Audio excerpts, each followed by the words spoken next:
ఆయన వల్ల అనేక మంది దేవుళ్ళలోకి రావడానికి ఒక మార్గంగా అవినాష్ బాబుని ఎన్నుకున్నాడు. అందును బట్టి మరి దేవునికి మహిమ కలుగును గాక. హల్లెలూయా. చూడండి, ఈ వాక్యము ద్వారా ప్రభు మనతో మాట్లాడుతున్న మాట, ఈ ఉదయకాల సమయంలో నువ్వే బంధకంతో బంధింపబడి ఉన్నావు, ఏ బంధకముతో విడిపింపబడలేక బాధపడుతున్నావు, ఎటువంటి బంధకాల్లో నువ్వు మునిగిపోయి ఉన్నావు, ఎటువంటి బంధకాల్లో బంధించబడి నువ్వు బయటకు రాలేక విడిపింపబడి ఉన్నావు. కానీ ప్రతి బంధకము నుండి విడిపింపబలిగిన వాడు ఈ ఆదివారం పూట ఈ మందిరంలో కూర్చుని ఆరాధిస్తున్న నజరేయుడైన యేసుక్రీస్తు వారు నిన్ను బంధపు నుండి విడుదల చేసి బయటకు తీసుకురాగలిగిన గొప్ప సమర్థుడు. దేవునికి మహిమ కలుగును గాక. ప్రతి బంధకాన్ని ఆయన విడిపించగలడు. చూడండి, యోసేపు యోగ్యత అనే బంధకములో బందీ అయిపోయాడు. ఇక అతనికి యోగ్యత లేదు.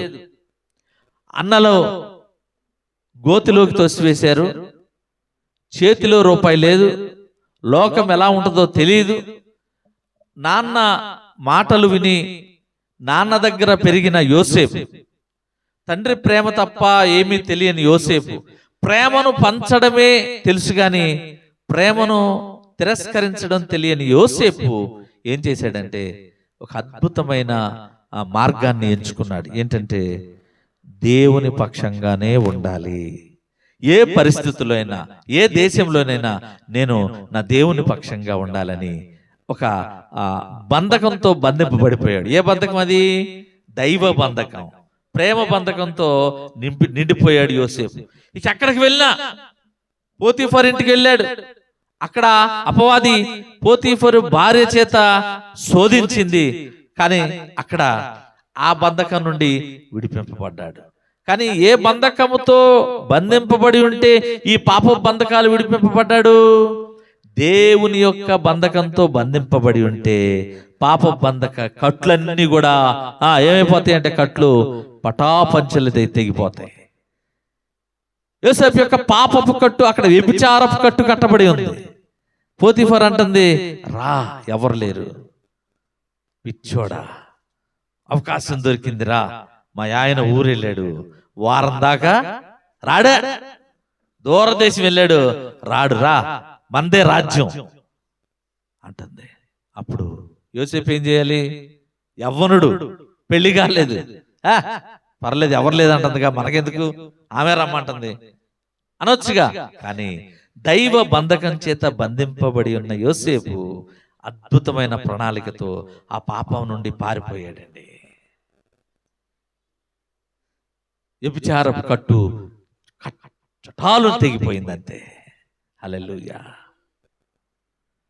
కనుక ఈ వాక్య భాగం వింటున్న దేవుని బిడ్డ, నువ్వు దేవుని యొక్క బంధకము చేత బంధింపబడి ఉండాలి. దేవుని బందీవైపోయి ఉండాలి. దేవుని చేత నువ్వు బంధింపబడి ఉండాలి.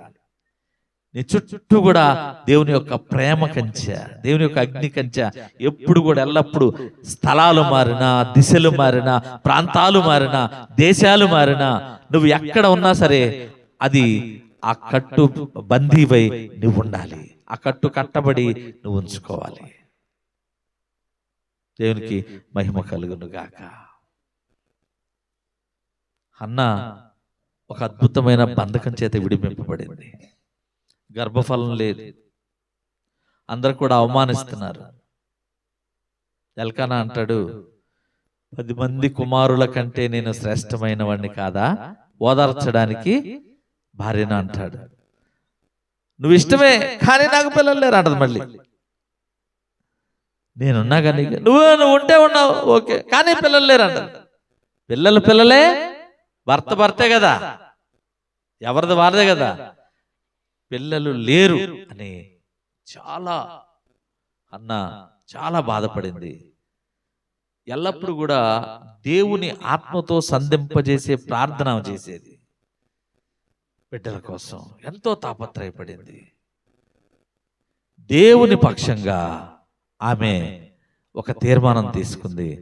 దేవుని కట్ల చేత కట్టబడి ఉంది కనుకనే దేవుడు ఆ కట్లలో ఇమిడి ఉన్న ఆమె యొక్క ఆత్మీయమైన ప్రార్థనను చూసి ప్రభు ఆమెకి ఏం చేశాడంటే ఒక అద్భుతమైన జ్ఞాన సంపదన బహుమానాలను ఇచ్చాడు. ఆమె కోరుకుంది ఒకటే, ప్రభువా నాకు ఒక్క ఫలాన్ని ఇవ్వు, నేను సంఘంలో తలెత్తుకుని తిరుగుతాను, నన్ను ఎవరైతే అవమానించారో ఆ కుటుంబాలందరికీ కూడా నా బిడ్డను చూపిస్తాను, ఇగో మరలా బిడ్డను మళ్ళీ నీకే ఇచ్చేస్తాను, నాకొద్దు, నాకు ఆ భాగ్యాన్ని కల్పించంటే అడిగిన వాటికంటే ఊహించిన వాటికంటే అధికముగా దయచేయు దేవుడు ఏం చేశాడు తెలుసా?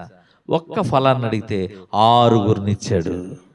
గట్టిగా చప్పట్లు కొట్టుచు దేవుని నామాన్ని కనపరుద్దాం. హల్లెలూయా. పిల్లలు లేని తన అనే బంధకము నుండి హన్నాను ప్రభువు విడిపించాడు. ఈరోజు మరి మందిరంలో కూర్చున్న నీవు ఏ బంధకం నుండి బందీవైపోయావు?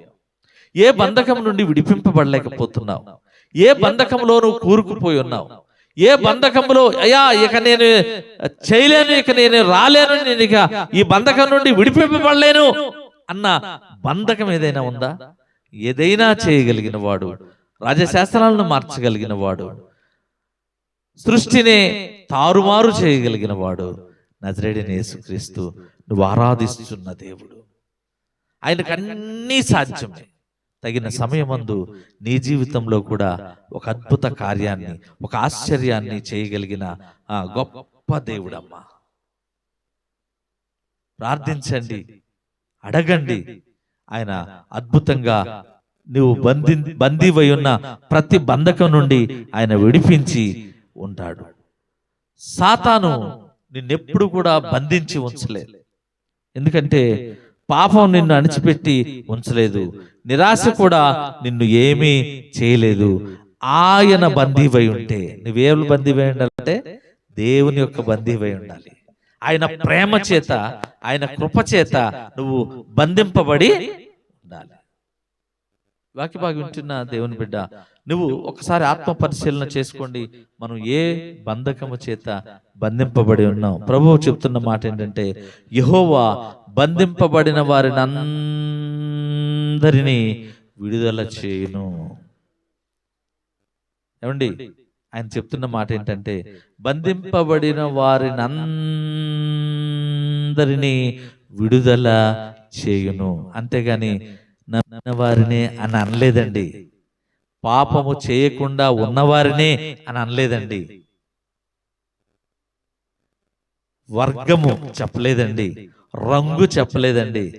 ఎవరినైనా యేసుక్రీస్తు అందరికీ ప్రభు. అలాగే బంధింపబడిన వారిని అందరినీ కూడా ఆయన విడిపించగలిగిన సమర్థుడు. చూడండి, ఇక్కడ 146వ కీర్తనలో పరిశుద్ధ జీవ గ్రంథములో, దేవుని యందు నమ్మిక ఉంచండి, యెహోవాను స్తుతించుడి, నా ప్రాణమా యెహోవాను స్తుతింపుము, నా జీవిత కాలం అంతయు నేను యెహోవాను స్తుతించెదను, నేను బ్రతుకు కాలం అంతయు నా దేవుని కీర్తించెదను.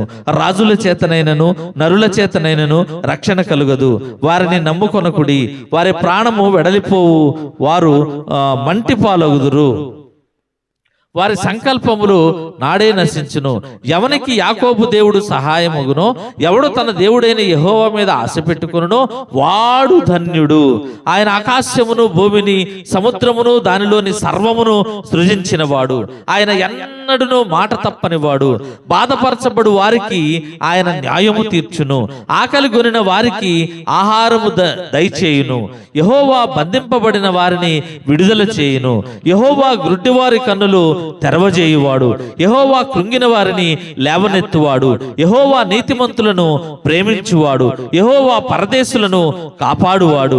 ఆయన తండ్రి లేని వారిని విధవరండ్రను ఆదరించువాడు. భక్తిహీనుల మార్గమును ఆయన వంకర మార్గముగా చేయును. యెహోవా నిరంతరము ఏలును. సియోను నా దేవుడు, నీ దేవుడు తరములన్నిటను రాజ్యము చేయును. యెహోవాను స్తుతించుడి. చూడండి, ఇక్కడ ఈ వచనములన్నిట్లో కూడా నాకు ఒకే ఒక మాట కనబడుతుంది. ఈ వచనములన్నిటికీ అంతరార్థ భావం ఏంటంటే, దేవుని యందు నమ్మకం ఉంచండి చాలు. నీకు కళ్ళు కనబడట్లేదా? అయితే సంపూర్ణ విశ్వాసంతో దేవుని యందు నమ్మకం ఉంచండి. నీకు ఆటోమేటిక్గా ప్రభు తగిన సమయం నీకు చూపును ఇచ్చేస్తాడు. నమ్ముతున్నావా? ఏంటంటే చూపు ఎక్కడ వద్దండి అనుకున్నావా? అయితే అవిశ్వాసమే. ఇట్లాగే ఒక ఆయన పుట్టు గుడ్డోడంట, మందిరంలో కూర్చుని అడుక్కునేవాడు. ఎవరో చెప్పారంట ఆయనకి, ఒరే ఒరే బోధకుడు ఒక ఆయన ఉన్నాడు, ఆయన పేరు మెస్సీ అంట, ఆయనంట కళ్ళ మీద చెయ్యెత్తే ఎగురుకుంటా గద్దులు వేసుకుంటూ వెళ్ళిపోతాడంట్రా, పరిగెత్తాడంట్రా అని ఎవడో చెప్పాడు వీడికి, ఈ గుడ్డివాడికి. చెప్తే ఒకానొక దినాన రద్దీగా ఉందంట. ఏంటయ్యా గుళ్ళో ఎక్కువ మంది జనాలు వచ్చేస్తారంటే, ఇగో బోధకుడి వస్తున్నాడంట, అందుకే అందరూ వస్తున్నారంటే, అయితే అయ్యా నేను కూడా చూపించుకోవాలని ఒక తీర్మానం చేసుకున్నాడు. సరే బోధకుడు మందిరంలోనికి వచ్చాడు. అప్పుడు బోధకుడా నాకు చూపునిస్తావా అన్నాడు, అడిగాడు. బోధకుడు వచ్చి మెస్సీ వచ్చి ఆయన కళ్ళ మీద చేతులు ఉంచాడు. ఏమొచ్చింది?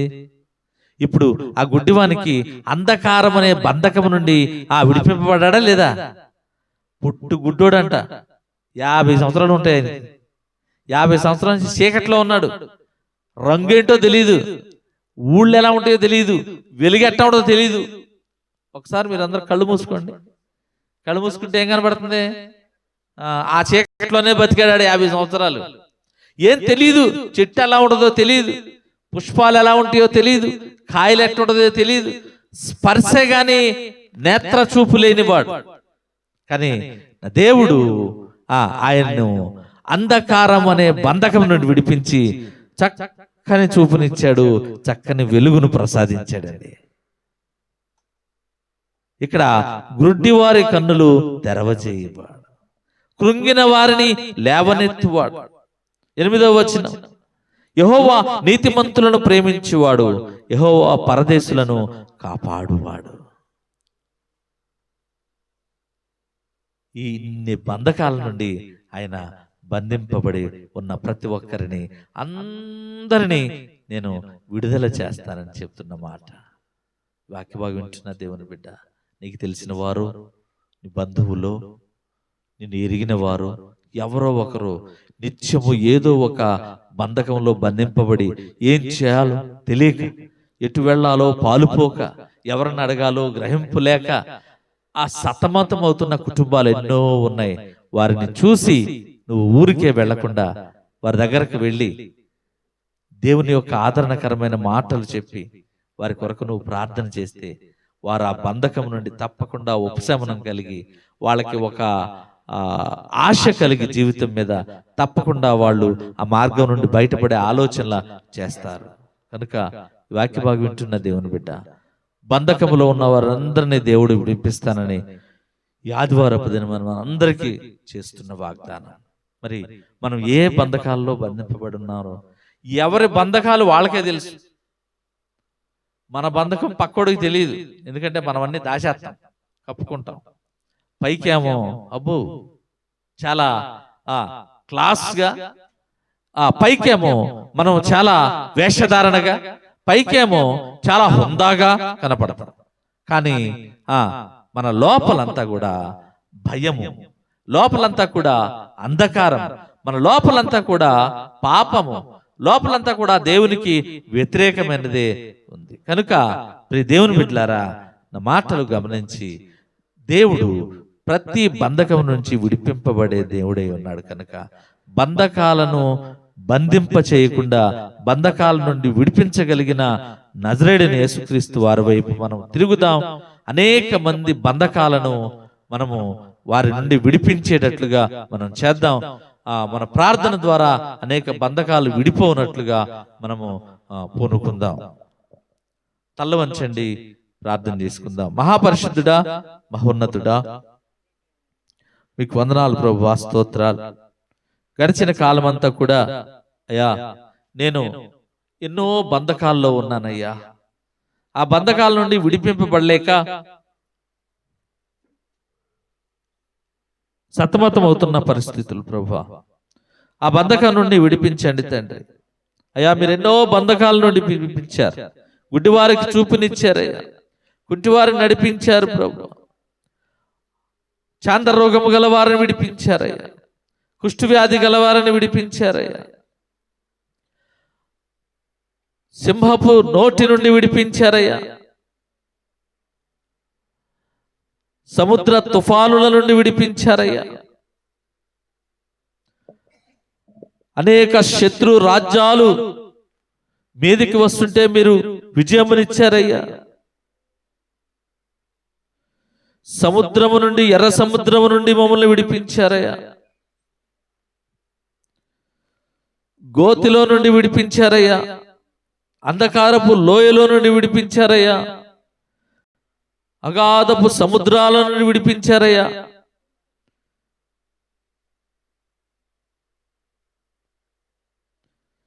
తండ్రి, మీకు వందనాలు వందనాలు వందనాలు. మమ్మల్ని కూడా ఈ ఉదయకాల సమయంలో జ్ఞాపకం చేసుకుని, అయ్యా, ఆనాడు విడిపించిన దేవుడే నైనా ఈ ఉదయకాల సమయంలో నైనా ప్రభువా మాకు పని కలిగించమని, విజయము చేకూర్చమని, బంధకం నుండి విడిపించమని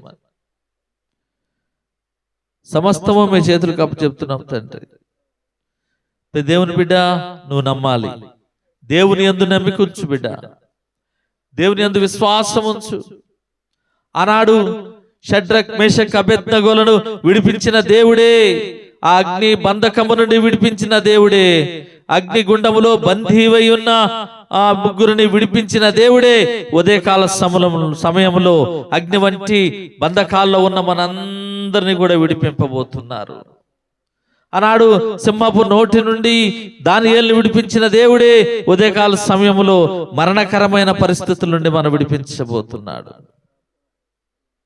ఆనాడు ఎర్ర సముద్రం నుంచి ఇశ్రాయేలును విడిపించిన దేవుడే ఈ ఉదయకాల సమయంలో మనకున్న సమస్త శరీర వ్యాధుల నుండి దేవుడు మనల్ని విడిపించబోతున్నాడు. ఏ బంధకంతో బందీవై ఉన్నావు? ఎటువంటి బంధకాల్లో నువ్వు బంధింపబడి ఉన్నావు? ఒక తీర్మానం తీసుకో. ఇదిగో దేవుని ముందు పెట్టు.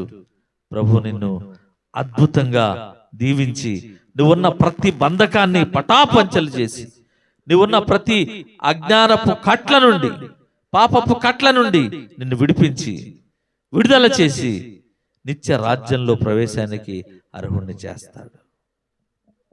తీర్మానం తీసుకో ప్రియ దేవుని బిడ్డ, ఒక తీర్మానం తీసుకో. ప్రభువా నన్ను విడిపించు అని తీర్మానం తీసుకో. ప్రభువా నేను ఉన్న ప్రతి పరిస్థితిని నువ్వు జ్ఞాపకం చేసుకోను, నన్ను విడిపించయ్యా.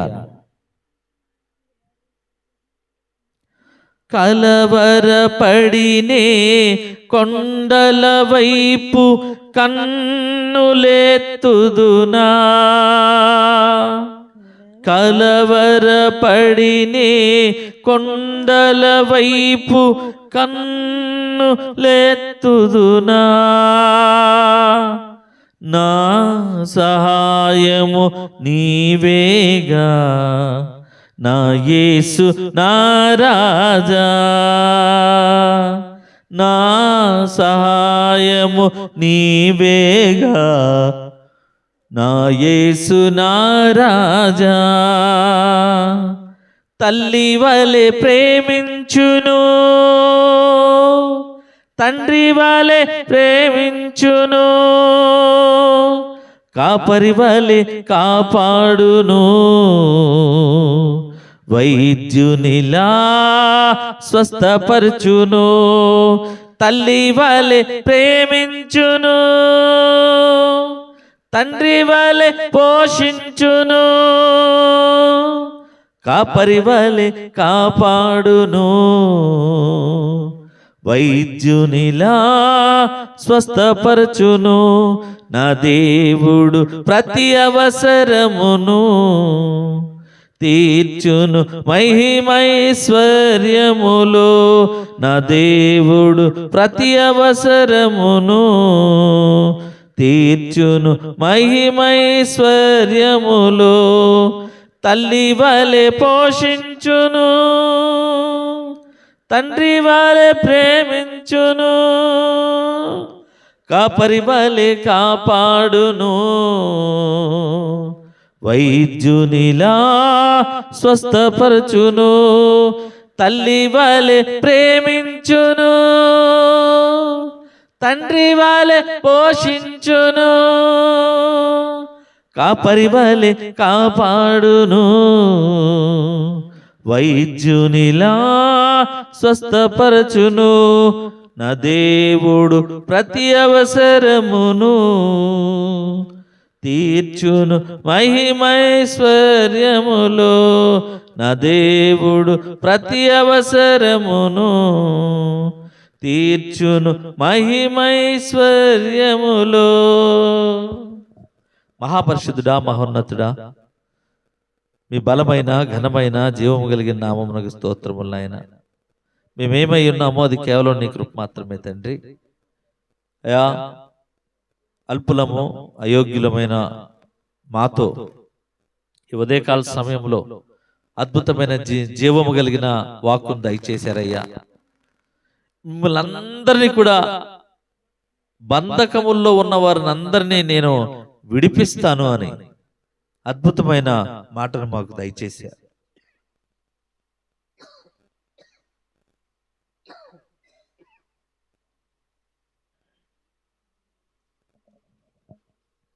ఈ వాగ్దానముతో మేమందరం కూడా మీపై సంపూర్ణ విశ్వాసముతో, సంపూర్ణ నమ్మిక ఉంచి ప్రభువా మీపై ఆధారపడి నిరీక్షణతో జీవిస్తూ నిత్య రాజ్య ప్రవేశానికి అర్హులుగా ఉంటూ మాకున్న ఈ లోకపు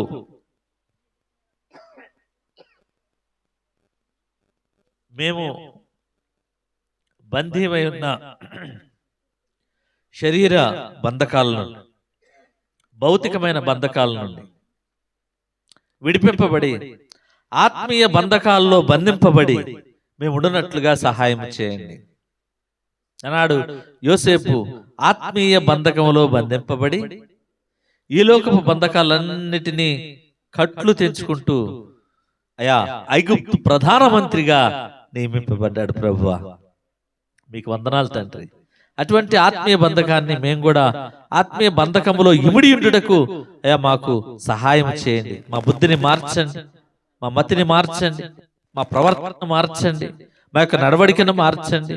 మమ్మల్ని మీకు యోగ్యులుగా మీ ముందు నిలబడే నీతిమంతులుగా తీర్చిదిద్దమని వాక్యానుసారం జయించి మేము మా శరీరాన్ని, శరీర తత్వాన్ని జయించి మీ ఆలయంలో ఒక మూల స్తంభములుగా నిలబడినట్లుగా సహాయం చేయమని సమస్తమును మీ చేతులకు అప్పచెప్తూ నజరేయుడైన యేసుక్రీస్తు నామములో బ్రతిమలాడి అడిగి వేడుకొంచున్నాము తండ్రి.